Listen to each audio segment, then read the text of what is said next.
Сегодня я бы хотел поговорить о преданном Господа, который известен тем, что сочинил 100 тысяч баджанов, полных преданности о Кришне и о Вриндаване. That famous work is called Sura Sagar. It means an ocean of mercy. Эти известные произведения называются Сура Сагар, что означает «океан милости». Unfortunately, only 8,000 of those songs still exist.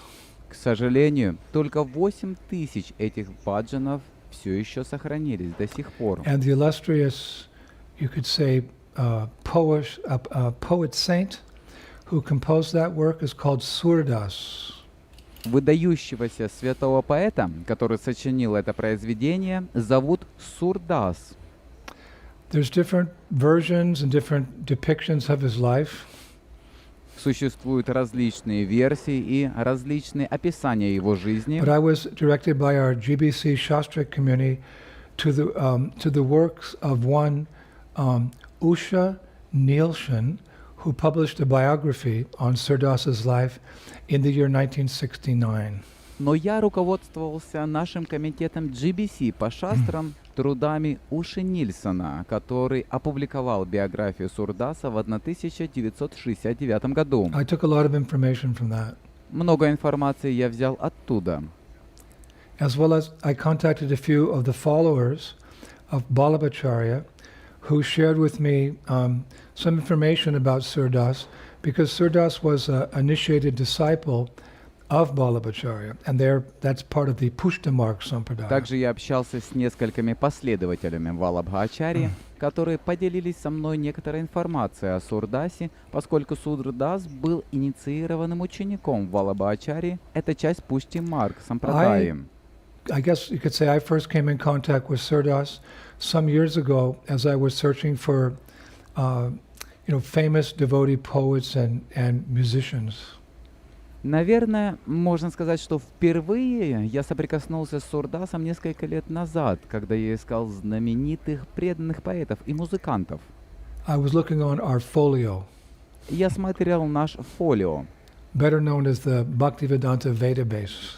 более известный как Bhaktivedanta Vedabase. And there I discovered a beautiful prayer by Surdas in the Brajbasa language, or the language of the Brajabasis.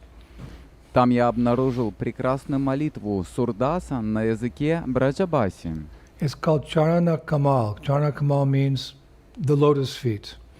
Которая называется Чарана Камал. Чарана Камал означает лотосные стопы. It begins like this. Она начинается так. Charana Kamal Bandhan Hari Rai. It means I offer prayers unto the lotus feet of the worshipable Lord Hari. Я предлагаю молитвы лотосным стопам почитаемого Господа Хари. And then it continues in that Brajbasa language. И она продолжается на этом языке Браджаваси. Jaki kripa pangu giri lange, ande kon shabakachu darasai. By his mercy, a lame person crosses mountains, and a blind person sees everything. По его милости хромой человек переходит горы, а слепой видит все. Then Bahirasuni Mukapuni Bhoye, Ronka Chale Sira Chatra Dai Raye. A deaf person hears, and a dumb person again speaks. By his mercy, even a poor person may walk with a servant holding an umbrella over his head. Глухой человек слышит, а немой снова говорит. По его милости даже бедный человек может ходить со слугой, держащим зонтик над его головой.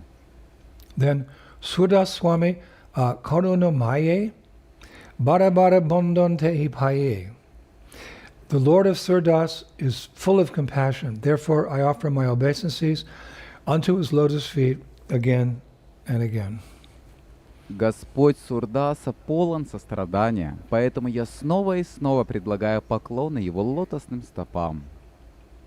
So in that beautiful poem, Surdas, he says, Ande kon shabakachu darasayi. He says, by the Lord's mercy, a blind person can see everything.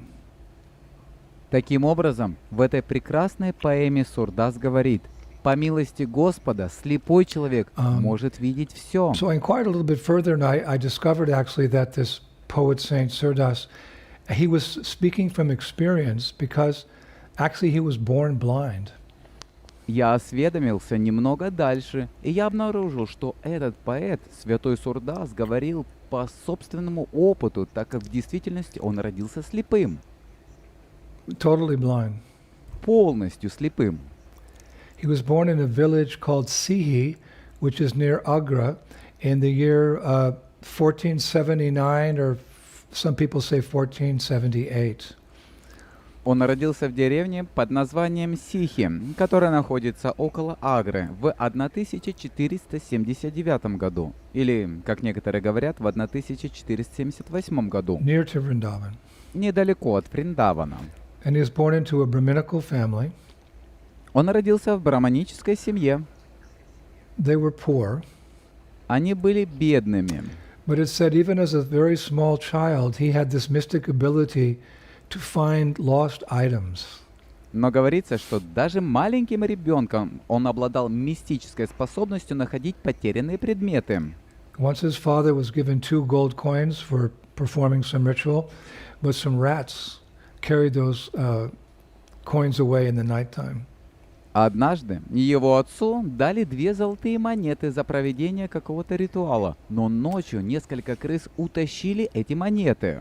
So Surdas's father was looking for them, but he couldn't find them. But then Surdas, despite being blind, he led his father to where those lost coins were.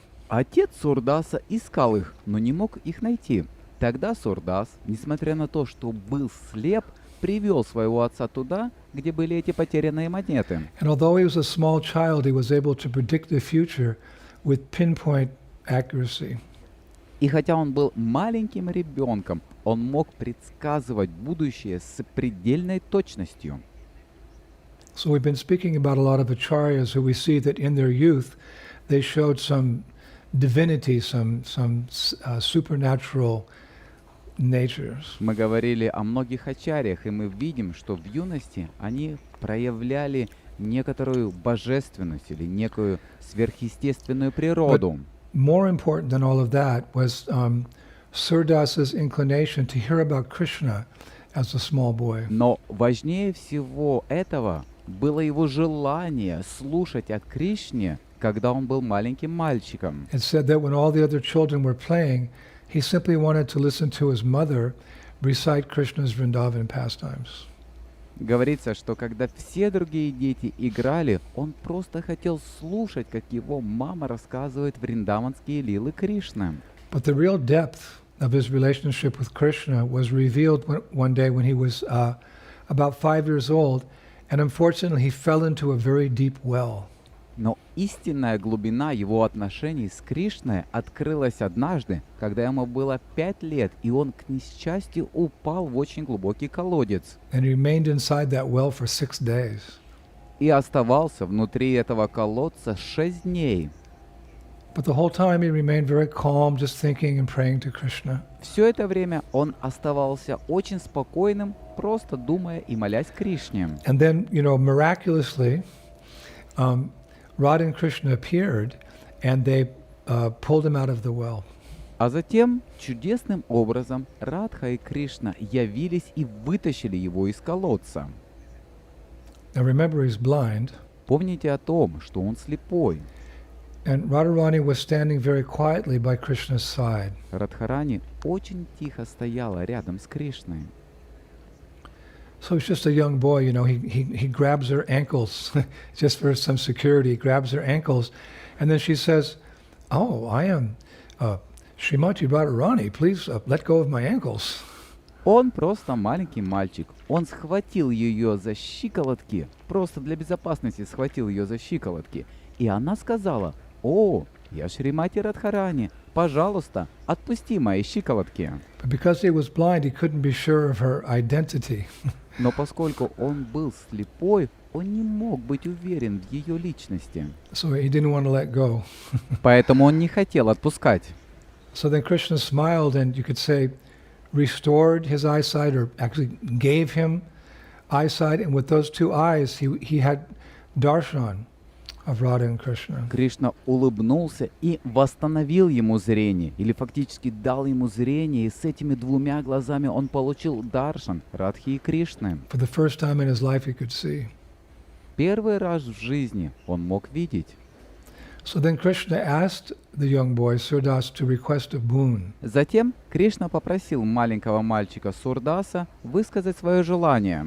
So Surdas, he folded his hands and, gazing at this beautiful form of Krishna, he said the following. Сурдас сложил ладони и, глядя на прекрасную форму Кришны, сказал следующее.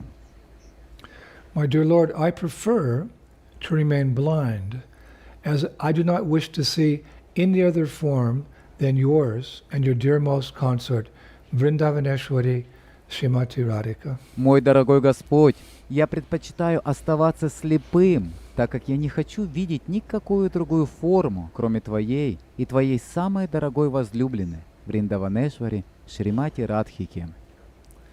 So Krishna fulfilled that unusual request, Кришна исполнил эту необычную просьбу, and Surdas was blind for the rest of his life. и Сурдас был слепым всю оставшуюся жизнь. Special person. Особая личность. So unfortunately, as a result, he was ridiculed and even shamed by his peers, means that the children his same age, they made fun of him. К сожалению, в результате он был осмеян и даже пристыжен своими сверстниками, что означает, что дети его возраста смеялись над ним. But the acharyas say that as a result, he became very quickly detached from material life, and in a spirit of renunciation, he left home at the age of 6 to become an ascetic. Но ачарьи говорят, что в результате этого он очень быстро отстранился от материальной жизни, и в настроении отречения он покинул дом в возрасте 6 лет, чтобы стать аскетом. It may be surprising to some people that a boy could and would leave home at such a tender age. Для некоторых людей это может быть удивительным, что мальчик мог и хотел уйти из дома. Это такой нежный возраст. But it's not an isolated case. Но это не единичный случай. There's, numerous similar examples in Vedic history. Есть множество подобных примеров в ведической истории. In Srimad Bhagavatam, we hear how Narada Muni, he left home at 5 years of age. Из Шримад Бхагаватам мы узнаем, как Нарада Муни покинул дом в возрасте 5 лет. And Dhruva Maharaj, he left his mother and father and went to the forest when he was 5 to find God. И Друва Махарадж оставил своих мать и отца и ушел в лес искать Бога, когда ему было 5 лет. And in more, recent history, sort of, we have Sripad Shankaracharya. В более современной истории мы видим, что у нас есть Шрипад Шанкарачарья. When he was 5, one day he looked at his mother, he said, Mata, I want to take sannyas. Когда ему было 5 лет, однажды он посмотрел на маму и сказал: «Мам-та, я хочу принять саньясу». So she was like, what? She was shocked. Она была поражена и сказала: «Что?» So she replied, she said, yes, my son, you can take sannyas when you're on the verge of death. Она сказала: «Да, мой сын, ты можешь принять саньясу, когда ты будешь на пороге смерти». In her mind, that meant when he was an old man. В ее уме это означало, что когда он будет старым. But Shankaracharya was very intelligent. Но Шанкарачарья был очень умен.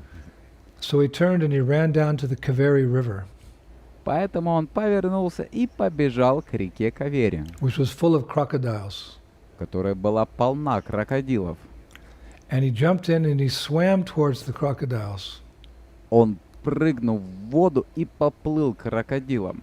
And when they saw him, they started swimming towards him with their mouths wide open to eat him.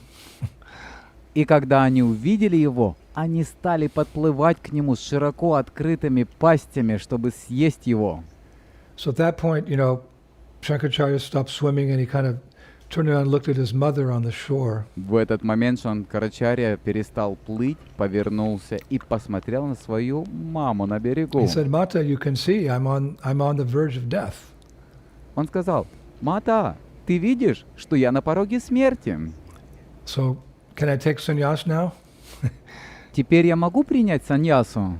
So his startled mother had no choice, really. Таким образом, у его перепуганной мамы практически не было выбора. So with tears in her eyes, she called out, "Yes, my son, at this final moment, you can take sannyas." Со слезами на глазах она прокричала: «Да, сын мой, в этот последний миг ты можешь принять саньясу». Now it's been noted that Shankaracharya, he was a good swimmer. Было отмечено, что Шанкарачарья был хорошим пловцом. So as soon as he got that reply from his mother, he turned and he started swimming towards the shore. Как только он получил такой ответ от своей мамы, он повернулся и стал плыть к берегу. And all the crocodiles were right behind him. А все крокодилы были прямо за ним. But he reached the shore, he got out, and there was some torn cloth on the bank, some saffron cloth. So he put that on, and he picked up a stick to use as a danda. You know, sannyasis have that danda. And in bare feet, he walked out of the village as a renunciate and never came home again. And the rest is history. Но он достиг берега и выбрался из воды. На берегу была какая-то рваная ткань, шафрановая одежда. Он надел ее, подобрал палку, чтобы использовать ее как данду. Вы знаете, что у саньяси есть данда. И босиком он вышел из деревни, как принявший отречение, и больше никогда не возвращался домой. А остальное — история. It's a great story. Великая история. So our hero today, Surdas, he expressed a similar desire to renounce the world. Итак, наш герой сегодня, Сурдас, выразил подобное желание отречься от мира. So he also left home to find God, and 6 years old. And where did he go? Well, he went straight to the banks of the Jamuna River in Vrindavan, which was not far from his village. Он также в 6 лет покинул дом, чтобы найти Бога. И куда он пошел? Он пошел прямо на берег реки Ямуны во Вриндаване, которая была недалеко от его деревни. And this poor boy became enriched with the mercy of Sri Vrindavan Dham. И этот бедный мальчик стал богатым по милости Шри Вриндаван Дхамы. The poor boy became rich with Prem Bhakti in Vrindavan. Бедный мальчик стал богатым с према бхакти во Вриндаване. I mean, he's sitting on the banks of the Jamuna River. Я имею в виду, что он сидит на берегу реки Ямуны. There's a beautiful verse in Brihad Bhagavatamritam 116 about the glories and the potency of the Jamuna River. В Брихат Бхагаватамрите есть красивый 116 стих о славе и могуществе реки Ямуны. All glories to Sri Jamuna, the daughter of the sun god and sister of Yamaraj. She is the beloved of Krishna, the killer of Mura, and has exceeded the greatness of Ganga Devi in her friendship with him. Having made intimate friendship with Mathura Devi, she always embraces her, and disguised as ordinary water, her waves flow with the honey of the pastimes of Krishna. Вся слава Шри Ямуне, дочери Бога Солнца и сестре Ямараджа. Она возлюбленная Кришны, убийца Муры, и превзошла величие Ганга Деви в своей дружбе с ним. Образовав тесную дружбу с Мадхура Деви, она всегда обнимает ее, и под видом обычной воды ее волны текут с медом лил Кришны. So there in Vrindavan, he gradually became a very accomplished poet, musician, and composer of devotional songs. Во Вриндаване он постепенно стал очень выдающимся поэтом, музыкантом и сочинителем баджанов. So this is quite an accomplishment for a young boy. Это довольно большое достижение для маленького мальчика.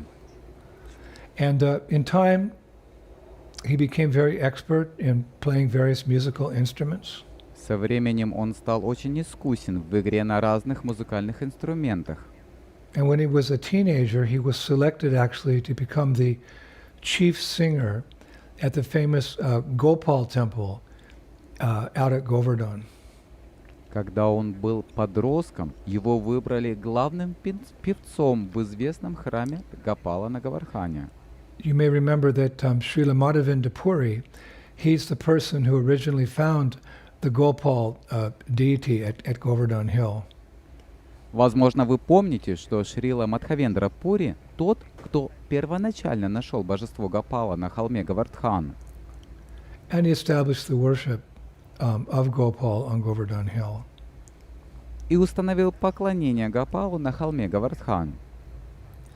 So once the head pujari of that temple, he was curious how Surdas was always describing the beauty of the Gopal deity, you know, how the deity was dressed and what the ornaments were, etc.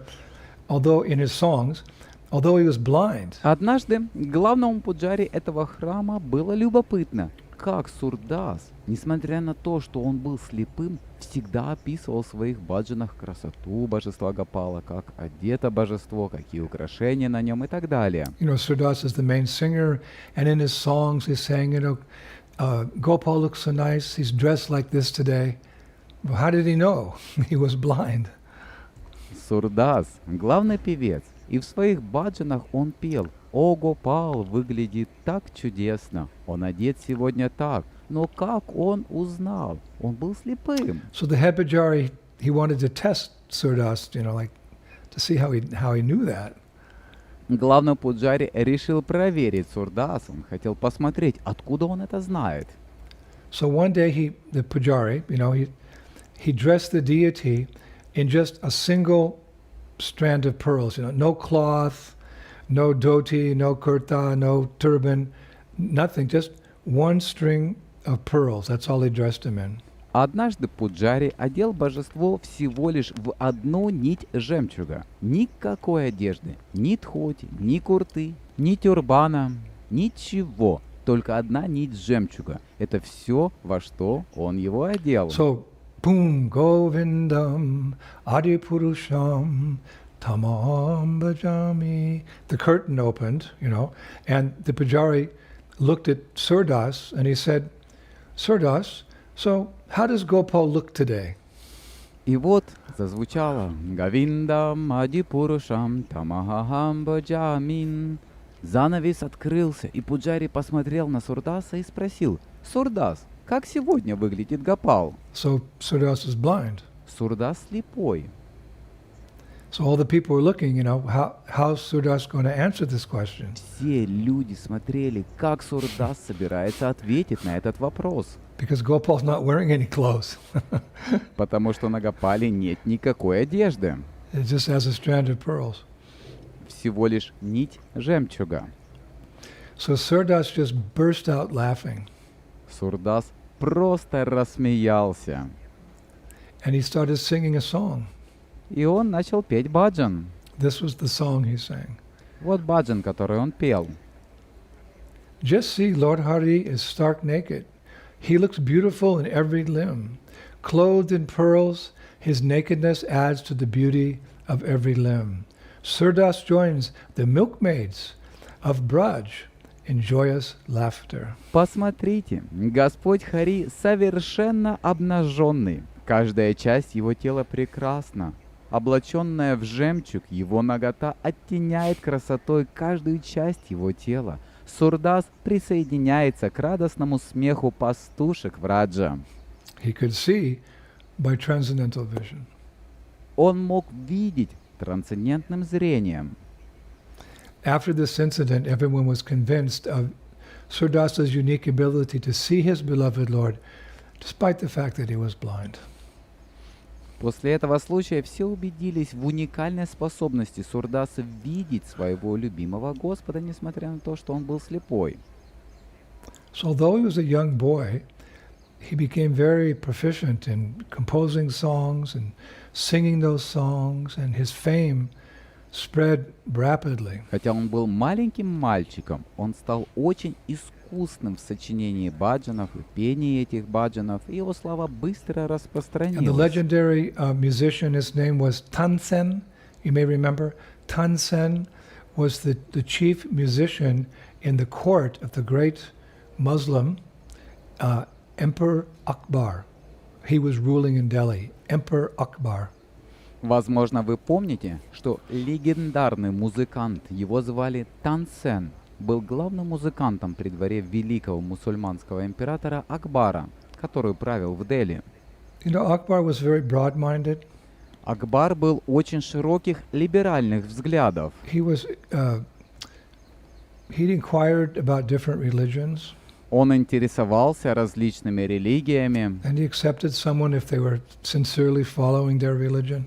и он признавал кого-то, если они искренне следовали своей религии. Anyway, one day Tansen was singing a song for the emperor, and the emperor, when he heard that song, Akbar, he started crying.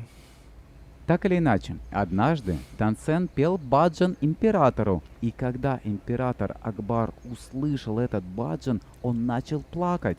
And afterwards he turned to Tansen, that musician, and he said, "This song about God has brought tears to my eyes. You wrote such a beautiful song." And Tansen said, "It's not my song. This song was composed and sung by one Vaishnav saint named Surdas, who lives in Vrindavan." После этого он повернулся к этому музыканту Тансену и сказал: «Этот баджан о Господе вызвал у меня слезы. Это ты написал этот прекрасный баджан?»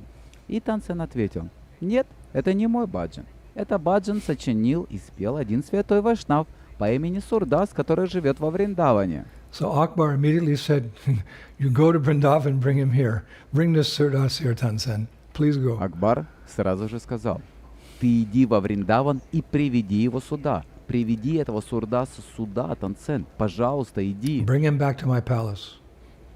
Приведи его обратно в мой дворец». So Tansen went to Vrindavan and he brought Surdas back to Delhi. Тансен пошел во Вриндаван и вернул Сурдаса обратно в Дели. So when Surdas arrived, Akbar the emperor, you know, he's a pious person, he's favorable to Vaishnavism, but he's a king. So he said to Surdas, "Can you quickly compose a song about my exploits as the emperor?" Император Акбар был благочестивым человеком. Он был благосклонен к вайшнавизму, но он царь. Когда Сурдас пришел, он сказал Сурдасу: «Ты можешь быстро сочинить баджан о моих подвигах и деяниях как императора?» So Surdas very humbly said, "Sir, I cannot do that." Сурдас очень смиренно сказал: «Господин, я не смогу этого сделать». So Akbar said, "You know, why? Why are you refusing?" Акбар сказал: «Почему? Почему ты отказываешься?» So Surdas said, "Sir, I've given my heart to Krishna, and there's no room for anyone else inside."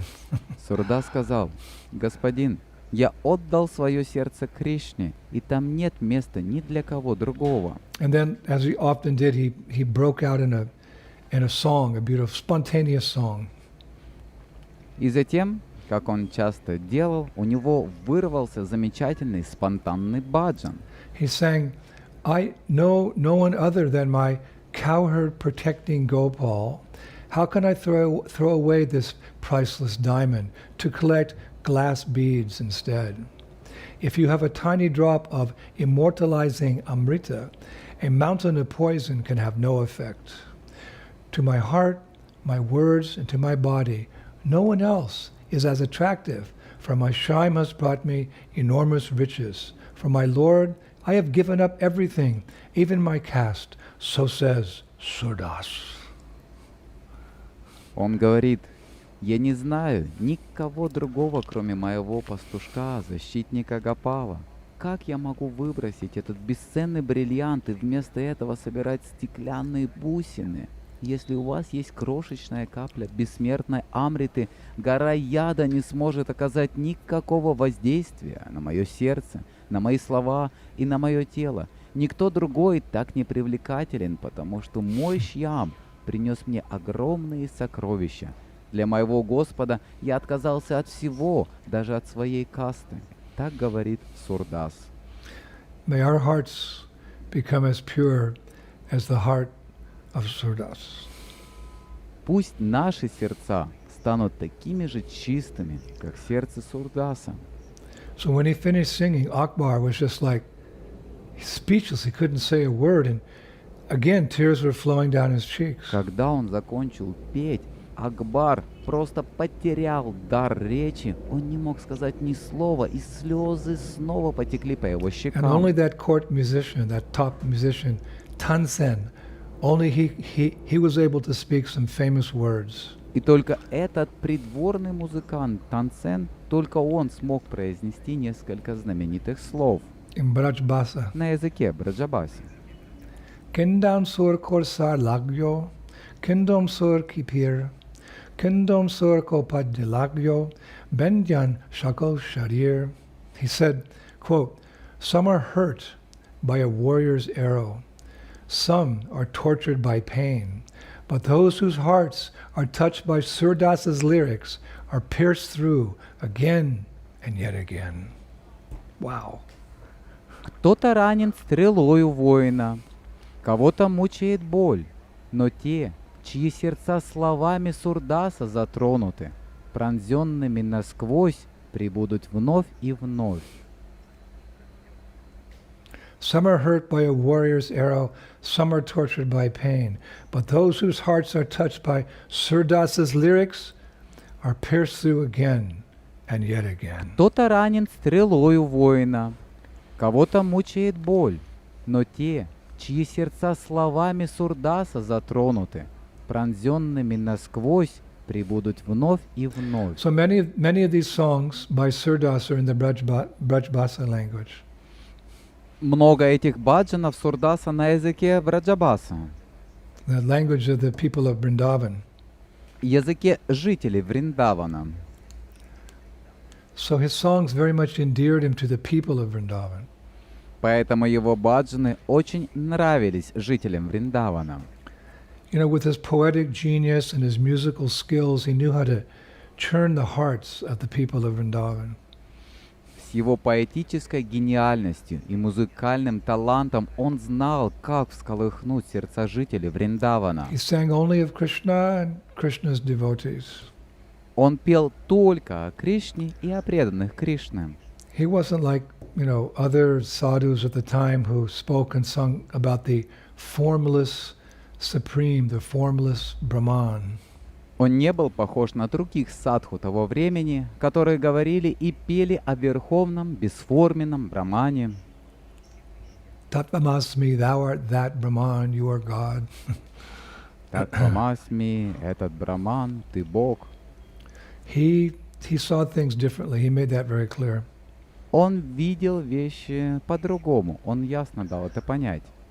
I was reading a lot of his songs. Я читал очень много его баджанов, There's 8,000. их 8000.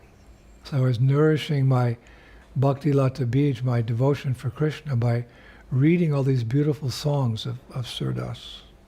Это питает мою бхакти лата бидж, мою преданность Кришне, читая все эти прекрасные баджаны Сурдаса.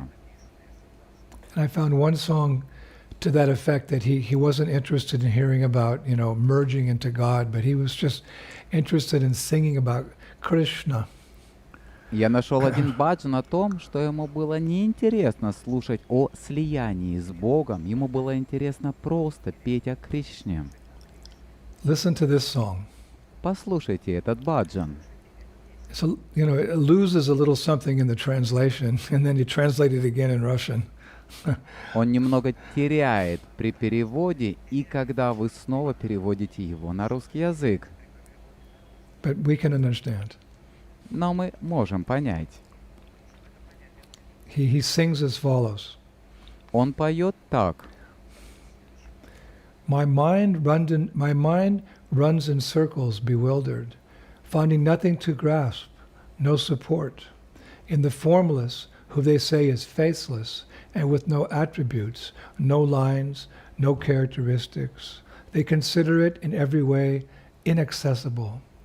So Surdas has decided to sing of the beautiful Lord incarnate, Sri Hari, and all his attractive pastimes.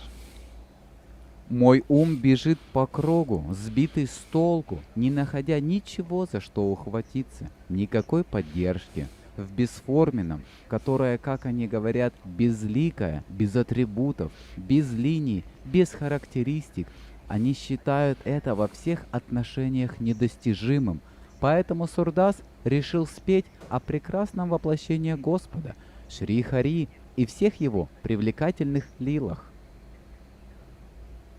Now, Surdas himself was very aware of the deeper pastimes of the Lord and his devotees in that playground of God, the playground of God, Vrindavan, where Krishna makes himself very accessible to his beloved devotees. Сам Сурдас прекрасно знал о более глубоких лилах Господа и его преданных на этой земле лил Бога в Вриндаване, где Кришна делает себя очень доступным для своих возлюбленных преданных. He openly sings about the gopis' love for Krishna and the gopis' pangs of separation in feeling separation from Krishna, vipralamba bhav. Он откровенно поет о любви гопи к Кришне и о том, какие муки испытывают гопи в разлуке с Кришной, Випраламба Бхаве. I think this is the favorite song of Surdas that I found. Я думаю, это любимый баджан Сурдаса, который я нашел. Here the gopis are singing after Krishna has left Vrindavan with Balaram on the chariot of Akrura to go to Mathura. Здесь гопи поют после того, как Кришна с Баларамой покинули Вриндаван на колеснице Акруры, чтобы отправиться в Мадхуру. They express their feelings of separation so nicely. Они так красиво выражают свои чувства разлуки. I just love this song. Я просто очень люблю этот баджан. So listen carefully. Слушайте внимательно. No one has ever become happy loving. The moth loved the fire, but the fire consumed her. No one has ever become happy loving. The bee loved the lotus, but the flower became its prison.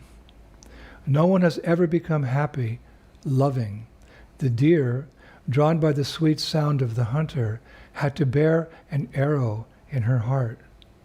No one has ever become happy loving. We who loved the honeyed one were struck dumb when he left us. O Surdas, without our Lord we suffer. Our tears are always flowing, for no one has ever become happy by loving. Никто никогда не становится счастливым, любя. Мотылек любил огонь, но огонь поглотил его. Никто никогда не становится счастливым, любя. Пчела любила лотос, но цветок стал ей тюрьмой. Никто никогда не становится счастливым, любя. Олень, привлеченный сладким звуком охотника, должен был нести стрелу в своем сердце. Никто никогда не становится счастливым, любя. Мы, которые любили своего сладкого возлюбленного, оцепенели, когда он оставил нас. О, Сурдас, без нашего Господа мы страдаем, наши слезы всегда льются, ибо никто никогда не становится счастливым, любя. O Surdas, without our Lord we suffer. Our tears are always flowing, for no one has ever become happy loving. О, Сурдас, без нашего Господа мы страдаем, наши слезы льются всегда, ибо никто никогда не становится счастливым, любя. So in Vrindavan, Surdas spent much of his time near Govardhan Hill on the banks of the sacred Chandra Sarovara Lake. Во Вриндаване Сурдас проводил большую часть своего времени возле холма Гавардхана, на берегу священного озера Чандра-Саровара. Chandra Sarovara Lake is to the followers of Balabhacharya what Radhakund Lake is to the followers of Lord Chaitanya Mahaprabhu. Озеро Чандра-Саровара для последователей Валабхачарьи, а озеро Радхакунда для последователей Господа Шри Чайтани Махапрабху. Eventually, Chandra Sarovar is where this great poet saint left this world in the year 1581. Впоследствии Чандра-Саровара – это место, где этот великий святой поэт покинул этот мир в 1581 году. His samadhi is there. Его самадхи находится там. It's one of my favorite places to go and just do dandavats, just fall down in front of his little, it's a little samadhi, just to fall down there and just beg for his mercy. Это одно из моих любимых мест, куда я хожу. Я там приношу дандаваты, просто падаю перед его небольшим самадхим и молю о милости. I always remember his final words that he uttered on his deathbed that as he was leaving his body, they're so inspiring. Я всегда помню его последние слова, которые он произнес на смертном одре, когда он оставлял свое тело. Они так вдохновляют. As he was laying there leaving, the son of Balabhacharya, his name is Vitala, he asked Surdas a question. Когда он лежал там, уходя, сын Валабхачарьи, его зовут Витала, задал Сурдасу вопрос. He said, Surdas, what are you thinking about now? Он спросил: «Сурдас, о чем ты сейчас думаешь?» And as a way of replying, Surdas composed a song, and this would be his last song. В качестве ответа Сурдас сочинил баджан, и это будет его последний баджан. You know, he would often answer a question by singing a song. Он часто, отвечая на вопрос, пел баджан. So that devotee Vital says, so what are you thinking about? Итак, этот преданный Витал спросил: «О чем ты думаешь?» So Surdas sang the following song. И Сурдас спел следующий баджан. Krishna's beautiful eyes are like Kanchana birds, full of rasa, very restless, and slightly reddened due to intoxication. Seeing this, my life cannot remain in the cage of this body any longer. Wow. Прекрасные глаза Кришны, подобны птицам Канджана, полны расы, очень беспокойны и слегка покрасневшие от опьянения. Видя это, моя жизнь больше не может оставаться в клетке этого тела. And with those last words, any longer, his life force left his body, and he went back to Goloka Vrindavan. С этими последними словами «больше не может», жизненная сила покинула его тело, и он вернулся на Галоку Вриндавана. And from that day on, devotees go there and pray for, quote, his inner vision by which to see Radha and Krishna's eternal pastimes.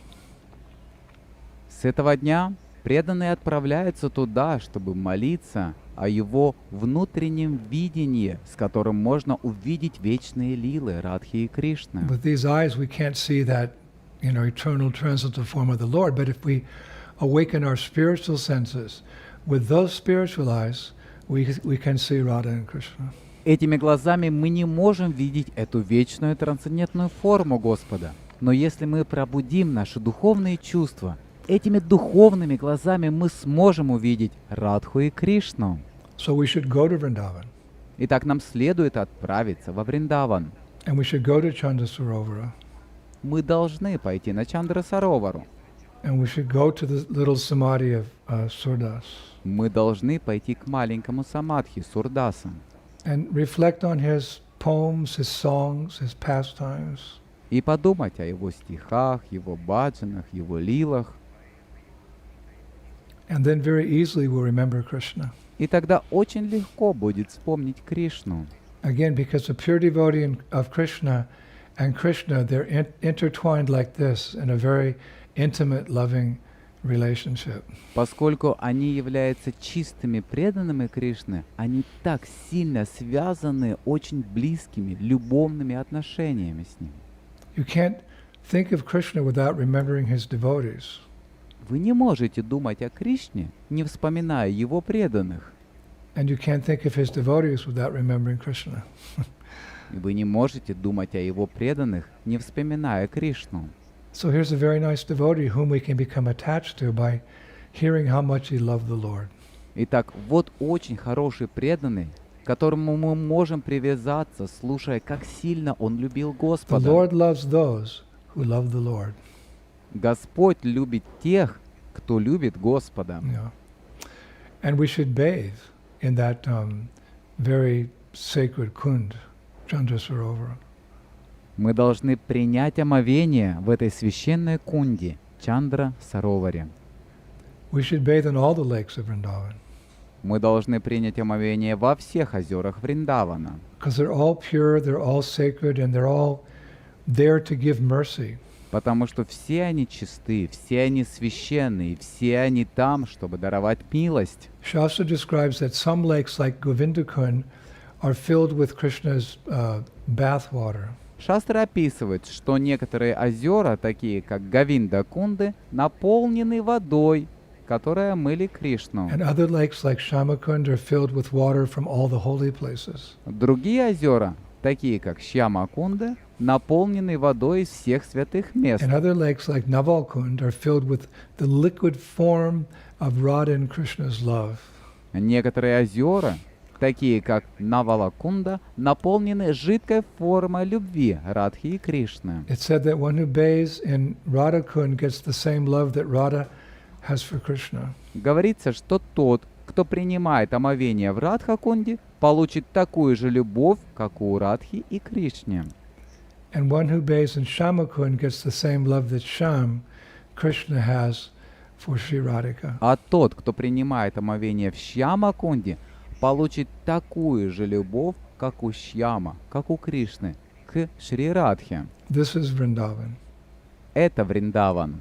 Actually, Shastra says that during the month of Kartik, all the holy bodies of water, all the bodies of water, holy bodies of water in the universe, they take shelter in Vrindavan during the month of Kartik. Шастры говорят, что в течение месяца Картики все священные водоемы, все водоемы Вселенной находят прибежище во Вриндаване. So about this lake, Chandra Sarovara, I found a beautiful verse in Garga Samhita. Об этом озере, Чандра Сароваре, я нашел прекрасный стих в Гарга Самхите. Canto 3, chapter 8. Третья песнь, глава 8. Netrivai Manasi Ganga, Nasa Chandra Sarovara, Govinda Kundan Yadharas, Chibukam Krishna Kundaka. Chibukam Krishna Kundaka. Quote, Manasa Ganga is Govardhan Hill's eyes. Chandra Sarovara is his nose. Govinda Kund his lips. And Shamakund, Giriraj's chin. Цитата. Манасиганга – это глаза холма Гавардхана. Чандра Саровара – его нос. Говинда Кунда – его губы. А Шьяма Кунда – подбородок Гирираджа. So it's describing the form of Govardhan Hill. Это описание формы холма Гавардхана. And Manasa Ganga is described as Govardhan Hill's eyes. Манасиганга описывается как глаза холма Гавардхана. And Chandra Sarovar is described as Giriraj's nose. А Чандра Саровара описывается как нос Гирираджа. And Govinda Kund is Giriraj's lips, and Shamakund is Giriraj's chin. Говинда Кунда – это губы Гирираджа, а Шьяма Кунда – это подбородок Гирираджа. So again, Chandra Sarovar is the nose of Govardhan Hill. Итак, еще раз. Чандра Саровара – это нос холма Гавардхана. It's part of Govardhan Hill. Это часть холма Гавардхана. But most devotees have never seen Chandra Sarovar when we do Parikrama. Where is it? Но большинство преданных никогда не видели Чандра Саровару во время нашей парикрамы. Где же она? You know, we've all gone around Govardhan Hill, but we don't see a big lake like Chandra Sarovara. Мы все обходили вокруг Гавардхана, но не видели большого озера, как Чандра Саровара. So why is that? That's because Chandra Sarovar is on the outer Parikrama Marg around Govardhan Hill. There's the one we do the Parikrama we take right next to Giriraj, but there's one some distance away which also goes around Giriraj, but it's 40 kilometers long. Почему так? Потому что Чандра Саровара расположена на так называемой внешней части Парикрама Марги вокруг холма Гавардхан. Есть одна парикрама, которую мы совершаем прямо рядом с Гирираджем. Но есть еще одна на некотором расстоянии, которая также огибает Гирирадж, но ее длина составляет 40 километров. This is a parikrama marg that Sanatana Goswami used to use. He used to walk on this one because he didn't want to step on any Govardhan Shilas by walking too close to Govardhan Hill. Это парикрама Марг Санатаны Госвами, которую он использовал, чтобы ходить по ней, потому что он не хотел наступать ни на какие Гавардхана Шилы, проходя слишком близко к холму Гавардхану. Many of you probably didn't know that. There's another parikrama marg, but it's some distance away.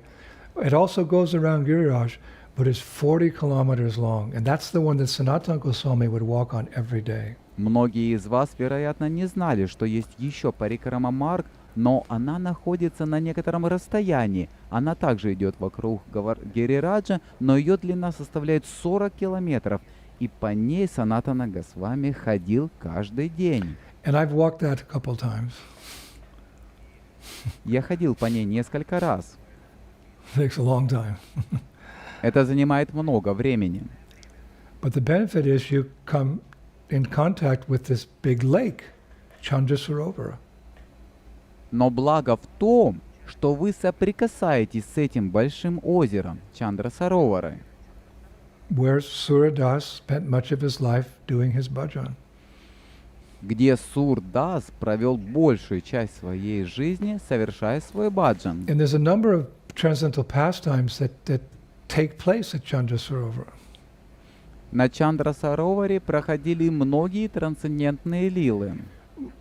Most notably, it's where Krishna performs his springtime Rasa Leela. Наиболее примечательно то, что именно здесь Кришна проводит свою весеннюю раса-лилу. There's different Rasa Leela. There's the autumn Rasa Leela. There's the springtime Rasa Leela. There's the summertime. There's different Rasa Leelas.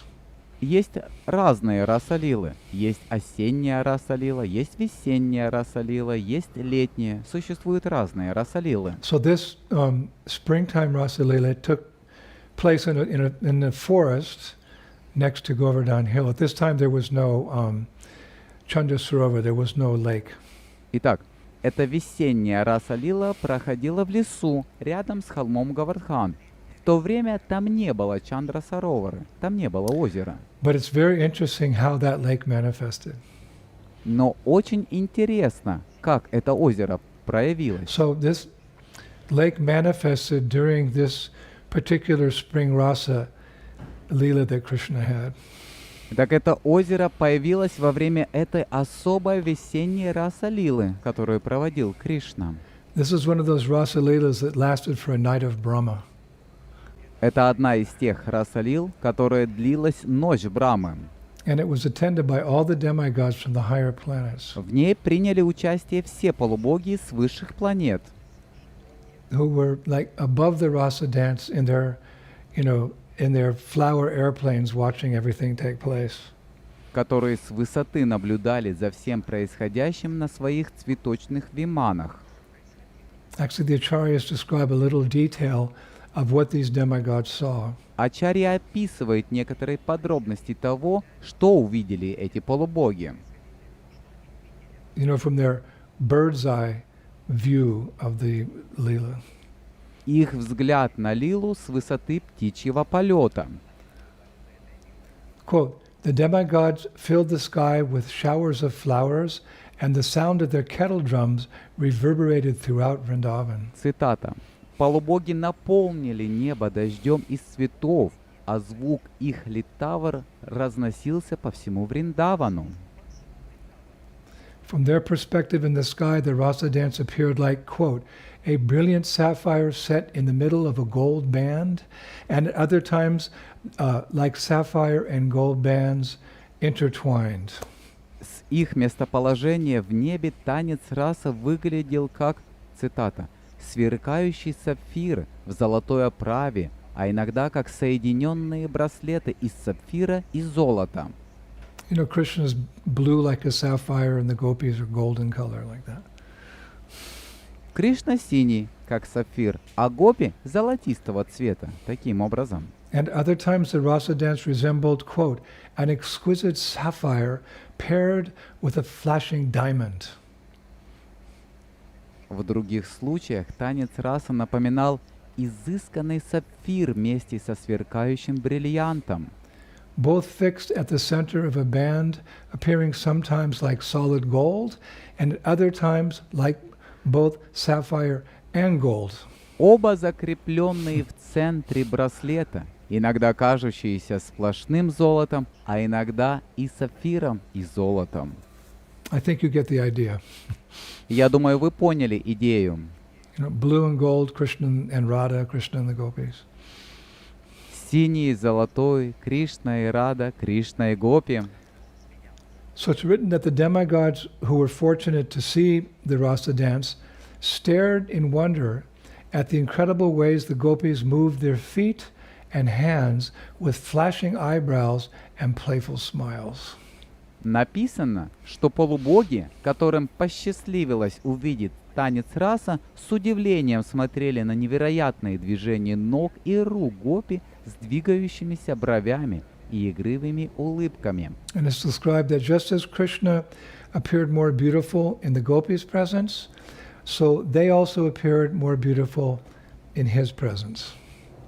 Описывается, что подобно тому, как Кришна казался прекраснее в присутствии гопи, они также казались прекраснее в его присутствии. And as the dancing reached the climax, Krishna enjoyed the pleasure of the gopis' company by embracing them, caressing them, and glancing lovingly at them as he displayed very broad, playful smiles.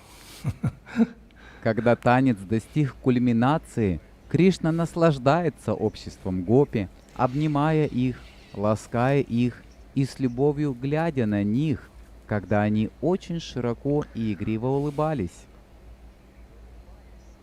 Now the acharyas say that amongst those demigods watching from above, there was one who was the most affected by all of this transcendental rasa, and that was the demigod of the moon, Chandradev. Ачарьи говорят, что среди этих полубогов, наблюдающих сверху, был один, который больше всех был поражен всей этой трансцендентной расой, и это был полубог Луны, Чандрадев. He was especially happy because he got to serve the Rasa Leela dance by hovering above as the moon planet, giving illumination for the entire extended performance. Он был особенно счастлив, потому что он должен был служить танцу Раса Лила, паря над ним, как планетой Луна, освещая все продолжительное представление. Now he has his devotees also. He's a demigod, so he has followers. У него тоже есть преданный, он полубог, поэтому у него есть And I последователи. found a prayer which they offered to him as his students. И я нашел молитву, которую они возносили ему как его ученики. So we're not demigod worshippers, but we understand that these demigods are all devotees of the Lord. And here's, you know, Chandradev, he's actually present at the Rasa Leela. We're not there. He's present, so we can honor him. Мы не поклоняемся полубогам, но понимаем, что эти полубоги преданные Господа. И вот Чандрадев присутствует на Раса Лиле, а мы нет. Он присутствует там, поэтому мы можем оказать ему почтение. Anyway, in my research, I found a prayer to this demigod. Так или иначе, в своем исследовании я нашел молитву этому полубогу. And under the circumstances, I thought I would share it with you. В сложившихся обстоятельствах я подумал, что поделюсь ею с вами. This is how his devotees pray to him. Это то, как молятся ему его преданные. Our Lord Chandra is of white complexion, wears white colored clothes, and is adorned with white colored ornaments. May that merciful Lord illuminate my intelligence and breathe confidence into my heart. У Господа Чандры белый цвет кожи. Он носит одежду белого цвета и украшен белыми украшениями. Пусть этот милостивый Господь осветит мой разум и вдохнет уверенность в мое сердце. So Chandradev, he hung in the sky for an entire night of Brahma.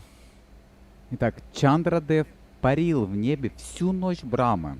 That's a long time for the moon to be in the sky. Night of Brahma, so millions of years. Это достаточно долгое время для Луны, чтобы быть на небе. Всю ночь Брамы в течение миллионов лет. And the effect of his witnessing the Rasa Leela for such a long time, the Rasa Leela is the quintessence of Sri Krishna's pastime. So he watched it for a long time. And that caused him to experience the topmost ecstatic symptoms of love of God. Раса Лила является квинтэссенцией лил Кришны. Он столь долгое время смотрел на нее, что это заставило его испытать высшие экстатические признаки любви к Богу. We all know these 8 ecstatic symptoms because we've discussed them before. Все мы знаем эти 8 экстатических признаков, потому что мы обсуждали их раньше. They're in Nectar of Devotion, chapter 28. Они описываются в Нектаре преданности в 28 главе. How does it go? Как это проявляется? There are 8 symptoms of existential, ecstatic love, becoming stunned, perspiring, standing of the hair, hairs on the body, faltering of the voice, trembling of the body, changing bodily colors, shedding tears, and devastation. Wow. Есть 8 признаков экзистенциональной экстатической любви. Оцепенение, испарина, вставшие дыбом волосы на теле, дрожь в голосе, трепет, изменение цвета кожи, слезы и опустошенность. So Chandradev was experiencing this. Чандрадев испытывал это. And one symptom there is the shedding of tears. Одним признаком являются слезы. So what happened, as Chandradev was watching, his tears became a torrent of tears. Что же произошло? Пока Чандрадев наблюдал, его слезы превратились в поток слез. And they came down to the earth, to that arena of the rasa dance, and slowly, they made a kund, they made a lake, they made sarovara, they made Chandra Sarovara, the lake of the moon god. The lake of the moon god. Они спустились на землю в этом месте танца раса, и медленно они образовали кунду, они образовали озеро Саровару, Чандра Саровару, озеро бога Луны. The lake of the moon god. Озеро бога Луны, made from tears of prema. образованное из слез премы. We should go there and take a bath. Мы должны отправиться туда и принять омовение. And we will when we can go on Kartik again. Мы так и сделаем, когда сможем снова приехать на Картику. I hope you're keeping a list, everyone, because we have so many places to go. Я надеюсь, что все вы ведете список всех мест, потому что у нас так много мест, которые нужно посетить. You must be crying tears of separation Вы, too. должно быть, тоже плачете слезами разлуки. Oh, those Kartik Parikramas we went on with Bharahari Prabhu and Chadaratma Prabhu and Kala Samvara and Mother Sitala. О, эти Картик Парикрамы, когда мы шли с вами, Бадахаридасом Прабху, Чатуратмой Прабху, Каласамварой, Матушкой Ситалой, Narottam and then all our devotees and Rasika and Govinda Charan, and I'm missing them so much. Нароттамом и другими преданными, Расикой и Говиндачараном. Я так сильно скучаю по ним. Let's all go to the lake of the moon god. Давайте все отправимся к озеру Бога Луны. So Rupa Goswami gives special significance to Chandra Sarovara by saying that each day Radha and Krishna and their friends visit Chandra Sarovara after their pastimes at Radhakund. Рупа Госвами придают особое значение Чандра Сароваре, говоря, что каждый день Радха, Кришна и их друзья приходят на Чандра Саровару после их лил на Радхакунде. You must know by now, after a year of lectures about Vrindavan, that Radha and Krishna, they meet at Radhakund at 12 noon. К настоящему времени, после года лекций о Вриндаване, мы должны знать, что Радха и Кришна встречаются на Радхакунде в 12 часов дня. But what you didn't know is that after that, they walked over to Govardhan, a certain part of Govardhan Hill, and they have their fun at Chandra Sarovara. Но вы не знали, что после этого они прогуливались на определенной части холма Говардхана и весело проводили время на Чандра Сароваре. So this Chandra Sarovar is a very special place. Поэтому это Чандра Саровара очень особое место. And such a divine Leelastan, a Leelastan means a holy place. A Leelastan, it must be given the highest respect and all of our devotion. Поэтому такой божественной Лила-стане. Лила-стана означает святое место. Должно быть оказано высочайшее уважение и вся наша преданность. How much? В какой степени? Well, Srila Raghunath Das Goswami shows us actually how much reverence and how much love he has for places like Chandra Sarovara. Рагунатха Дас Госвами в действительности показывает нам, как много у него почтения и любви к таким местам, как Чандра Саровара. Here's a prayer by Das Goswami. Это молитва Даса Госвами. Their hearts pleased by the rising waves of the conjugal mellow, Madhurya Ras. The youthful divine couple enjoys pastimes in the beautiful groves of Vrindavan, aromatic with the many pleasant flowers and filled with many humming bees. Let us sweep these forest groves with our long hair. Юная, божественная чета, чьи сердца радуются восходящим волнам сладости супружеской любви Мадхурья расы, наслаждается своими лилами в прекрасных рощах Вриндавана, которые благоухают ароматами множества красивых цветов и полны жужжащих пчел.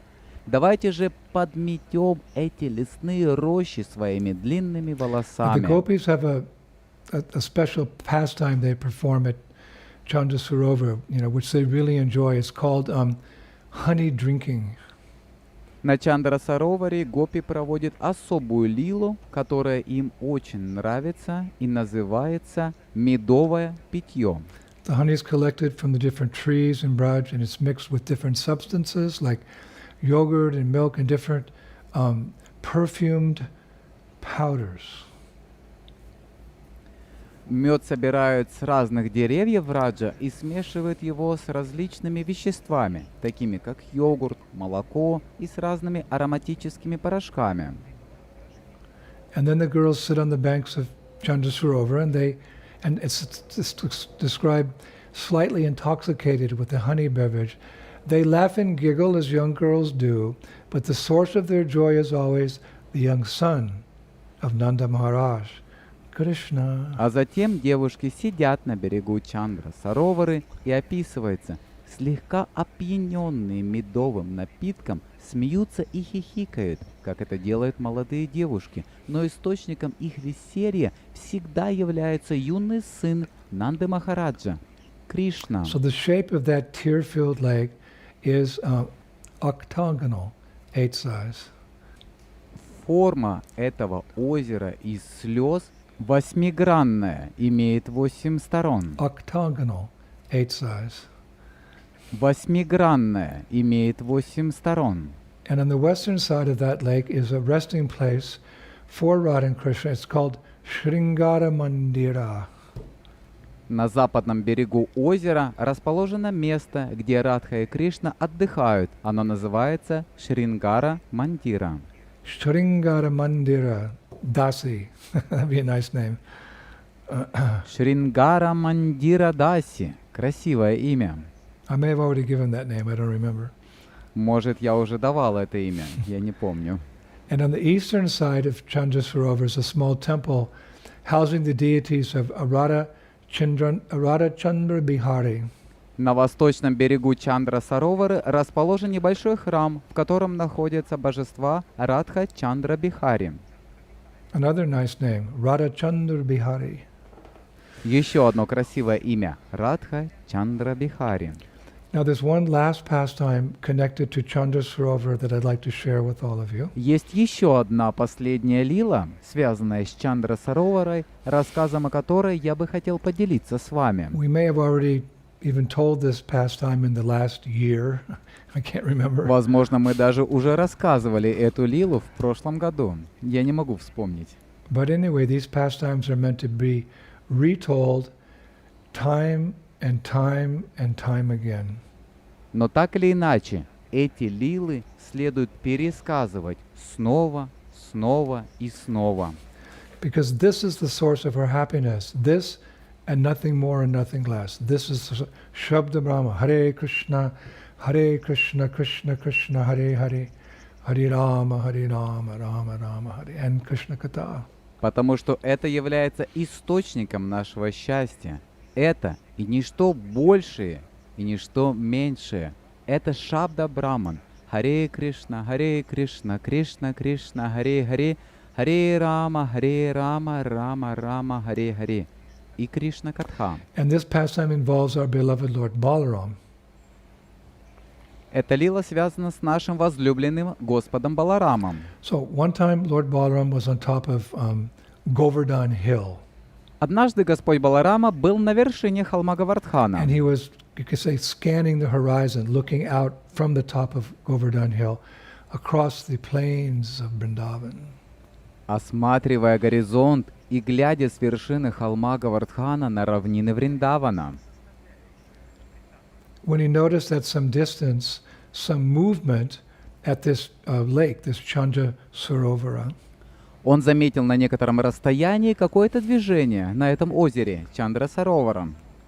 So in order to get a better view, he kind of crouched down and he peered beneath the branches of some trees, and he saw his younger brother, Krishna, doing Ras Lila with the gopis on the shore of Chandra Sarovara.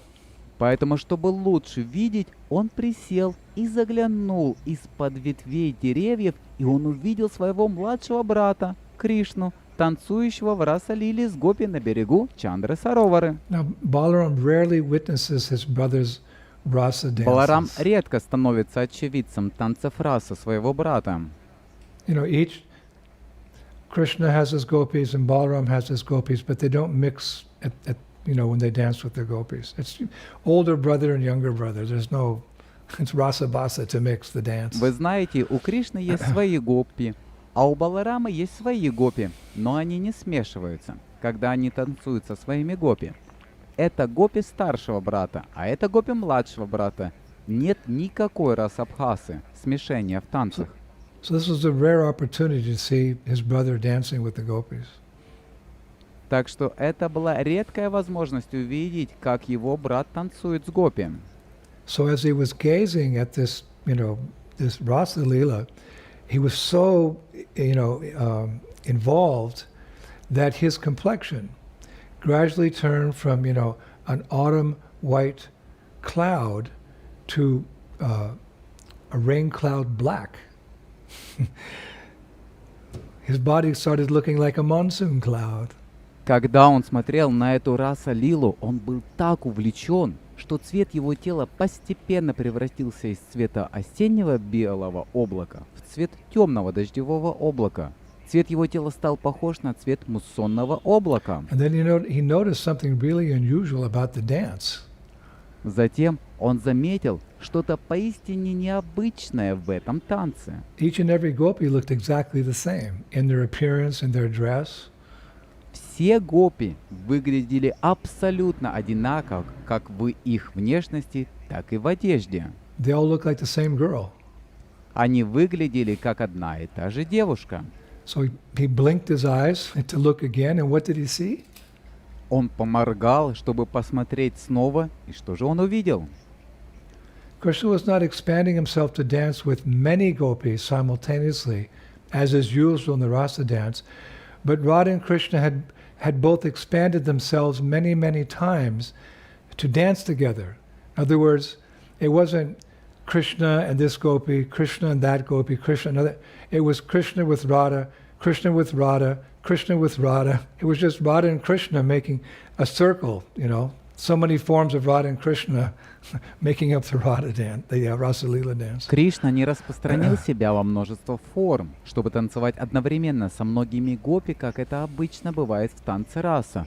Но Радха и Кришна оба распространили себя во множество форм, чтобы танцевать вместе. Другими словами, это не был Кришна с этой гопи, Кришна с той гопи, а был Кришна с Радхой, Кришна с Радхой, Кришна с Радхой. Были только Радха и Кришна, которые образовали круг. Столько много форм Радхи и Кришны танцевали в танце раса лила. There are only two persons expanded many times, Radha and Krishna. Только две личности, распространенные множество раз, Радха и Кришна. So the acharyas say that rasa dance is very rarely heard of, but you're hearing about it, and even more rarely seen. Ачарьи говорят, что об этом танце раса редко можно услышать, но вы слушаете о нем, и еще реже возможно его увидеть. And then something really amazing happened.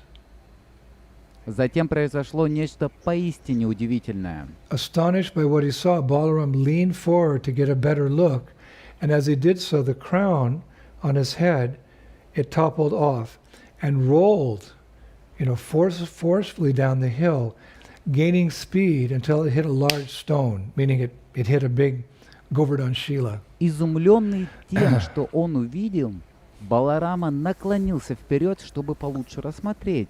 И когда он это сделал, корона с его головы упала и с силой покатилась с холма, набирая скорость, пока не ударилась о большой камень. То есть она ударилась о большую Гавардхана Шилу. Then Shastra says, В Шастра говорится, Balaram's ecstasy was transmitted to his crown, which upon striking the stone caused the stone to melt, leaving behind the impression of a crown on the stone, a memorial to Dauji's spying ways. экстаз Баларамы передался его короне, которая при ударе о камень заставила его расплавиться и оставила отпечаток от короны на камне, памятник о шпионском поведении Дауджи. Dauji is another name for Balaram, means older brother. Дауджи — это еще одно имя Баларамы, которое означает «старший брат». So this stone with the imprint of his crown on it, it became a memorial to Dauji's spying ways. Этот камень с отпечатком его короны стал памятником шпионскому поведению Дауджи. So the acharyas conclude, quote, the privilege of seeing that unique dance made this mountain lookout a favorite place of Lord Balaram, one that he would often revisit, sometimes just to remember this pastime. Unquote. Ачарья заключает, что, цитата, «возможность увидеть этот уникальный танец сделала эту горную смотровую площадку излюбленным местом Господа Баларамы, в которое он часто возвращался, чтобы иногда просто вспоминать об этой лиле». So now, our very dear Russian-speaking Prabhus, once again we find ourselves very much back in Sri Vrindavan. Итак, наши дорогие русскоязычные прабху, мы снова оказываемся в Шри Вриндаване. After having taken a very blissful transcendental diversion for some month, discussing the lives of great devotees who've lived in this very precious divine abode. После того, как мы сделали очень радостное трансцендентное отступление в течение одного месяца, рассказывая о жизни великих преданных, которые жили в этой очень драгоценной божественной обители. We've discussed so many acharyas, and today's the last acharya we're going to discuss. Surdas, we've discussed our last one. Мы рассказывали о многих ачарьях, и сегодня Сурдас был последним ачарьей, о котором мы рассказывали в нашей серии лекций. Our series on the Vrindavan Vaishnava acharyas is now complete. А наша серия лекций о ачарьях Вайшнавах Вриндавана Дхамы теперь завершена. But don't worry. Но не переживайте. We're going to continue wandering for the next, 10 days or 2 weeks, as we did before, through the 12 forests of Vrindavan, through Shabda Brahma, through transcendental sound vibration. Следующие 10 дней или 2 недели мы будем путешествовать по 12 лесам Вриндавана, как мы это делали ранее посредством Шабда Брамана, посредством трансцендентной звуковой вибрации. When one chapter, blissful chapter, finishes, another blissful chapter starts in the Krishna book, in the past unlimited pastimes of the Lord. Когда заканчивается одна блаженная глава, начинается следующая блаженная глава в книге Кришны в прошлых безграничных лилах Господа. And don't forget, when we finish Vrindavan, we are going to move to Navadvip, Mayapur Dham, and we hear all the pastimes of Sri Gauranga Mahaprabhu, Sri Krishna Chaitanya Mahaprabhu, Panchatattva, all their transcendental associates, and so many pastimes. We have so much to look forward to, as always, in Krishna consciousness. И не забывайте, что когда мы закончим рассказывать о Вриндаване, мы переместимся в Навадвипу Майяпурдхаму, и мы будем слушать о всех лилах Шри Гауранги Махапрабху, Шри Кришны Чайтани Махапрабху, Панча Татвы, о всех трансцендентных спутниках и многих других лилах. У нас, как всегда в сознании Кришны, так много всего впереди. But for now, I can almost see the 12 forests of Vrindavan before us. А сейчас я почти вижу 12 лесов Вриндавана перед нами. All glories to this place we are living, Lord Murari's Vrindavan forest. He prefers residing here to residing in Vaikuntha or even in the hearts of elevated saints. In Vrindavan, while always tending his cows, he gives pleasure to the gopis, whose love for him in the mood of the rasa dance he increases by sweetly playing his venu, his flute. Вся слава этому месту, где мы живем, лесу Вриндавана, Господа Мурари. Он предпочитает жить здесь, чем жить на Вайкунхе или в сердцах возвышенных святых. Во Вриндаване, всегда заботясь о коровах, он доставляет удовольствие гопи, чью любовь к нему в настроении танца раса он усиливает, сладко играя на своей вену, своей флейте. That's Brihad Bhagavatamritam 115. Это из Брихат Бхагаватамриты 1.1.5. Aho! How pious are the tracts of land in Braj! For there the Parama Purusha, Sri Krishna, who is worshipped by Shiva and Lakshmi, wanders disguised as a human being. Adorned with an astonishing multicolored garland of flowers, he tends the cows accompanied by Baladev and his Sakhis, vibrating his sweet flute and absorbed in various kinds of blissful pastimes. Srimad Bhagavatam 10:44-13. Ахо! Как благочестива земля Враджа, по которой ступает предвечный Господь. В облике человека он являет свои разнообразные игры, украшенные чудесными гирляндами из разных лесных цветов. Верховный Господь, чьим стопам поклоняются Господь Шива и богиня Рама, играет на флейте, пася коров вместе с Баларамой. Шримад Бхагаватам 10:44-13. It's so good to be home again. Это так хорошо снова оказаться дома. Someone said to me the other day, but Gurudev, you live a little bit outside of Vrindavan because of the danger of the COVID-19. Кто-то сказал мне на днях: «Ну, Гурудев, вы живете немного за пределами Вриндавана из-за опасности COVID-19». I said, no. For the last 12 months, I've really lived in Vrindavan. Я сказал: нет, последние 12 месяцев я действительно жил во Вриндаване. But how is that so, Guru Maharaj? Ну как так, Гуру Махарадж? I said, by the mercy of Srila Prabhupada and by the mercy of the 6 Goswamis in Vrindavan, so many acharyas, we have the Bhakti Shastras, we have their scriptures, we have the words resonating from their hearts. And if you speak them and you hear them, you really can enter into Vrindavan. Я сказал, по милости Шрилы Прабхупады и по милости 6 Госвами Вриндавана и стольких многих ачарьев у нас есть бхакти-шастры, у нас есть их писания, у нас есть слова, исходящие из их сердец. И если вы рассказываете их и слушаете их, вы действительно сможете войти во Вриндаван. So I feel that I'm in Vrindavan. Of course, I love to visit Vrindavan also, but I don't feel that I've left Vrindavan these last 12 months because of this shastras that we have, these beautiful shastras we have. Поэтому я чувствую, что нахожусь во Вриндаване. Конечно, я бы также хотел посетить Вриндаван, но я не чувствую, что покинул Вриндаван на эти последние 12 месяцев. И это благодаря шастрам, которые у нас есть. Прекрасным шастрам, которые у нас есть. Somehow I feel closer to Vrindavan now after these lectures.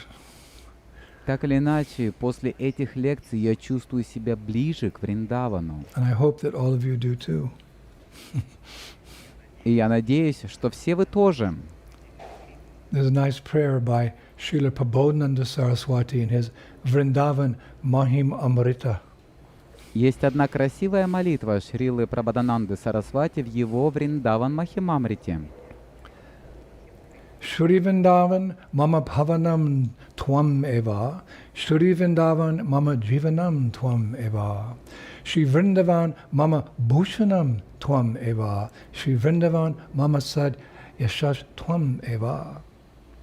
O Shri Vrindavan, O Radhika's abode, you are my purity, you are my life and soul, you are my ornament, and you are my eternal fame. О Шри Вриндаван, о обители Радхики, ты моя чистота, ты моя жизнь и душа, ты мое украшение, и ты моя вечная слава.